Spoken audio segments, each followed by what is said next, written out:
തിരക്ക് പിടിച്ച വീതികളിലൂടെ നടന്ന് നമ്മൾ ഭക്ഷണക്കാര്യങ്ങൾ കണ്ടുകൊണ്ടിരിക്കുകയാണ്. ഇവിടെ റോഡിലെല്ലാം എവിടെയാണ് കുഴിയെന്ന് പോലും അറിയാൻ പറ്റുന്നില്ല. ഇതിങ്ങനെ തിരക്കാണ്, എങ്ങോട്ട് നോക്കിയാലും ആളും ബഹളമാണ്.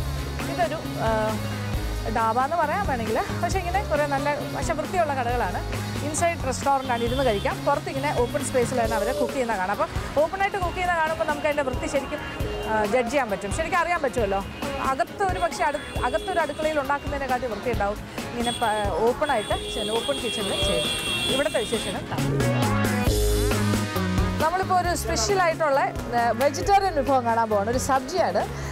ഇവിടെ ഇങ്ങനെ പലതരം വിഭവങ്ങൾ ഇങ്ങനെ കിട്ടും. റോഡ് സൈഡിലുള്ള കുഞ്ഞു കുഞ്ഞു കടകളെല്ലാം ഉണ്ട്. ഇതൊരു റെസ്റ്റോറൻറ്റ് കം ഓപ്പൺ എയർ ആണ് കാര്യങ്ങൾ, ഓപ്പൺ കിച്ചൺ. അപ്പോൾ ആലുഗോപിയാണ് ചെയ്യാൻ പോണത്.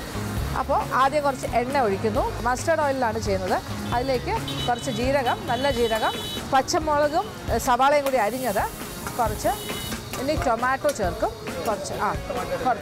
കുറച്ച് ടൊമാറ്റോ.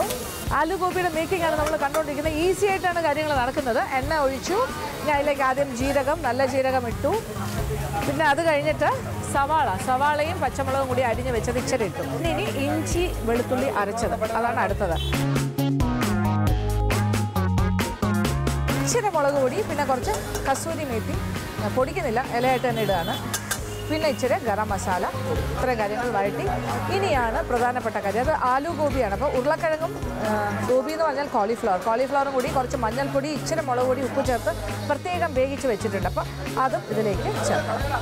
ഇനിയിപ്പോൾ എന്താണ്, ഇനി 2-3 സ്പെഷ്യൽ കാര്യങ്ങൾ. പനീർ ഗ്രേറ്റ് ചെയ്തിടുന്നു, മല്ലിയില അരിഞ്ഞതിടുന്നു, പിന്നെ കുറച്ച് ബട്ടർ, ഇനി കുറച്ച്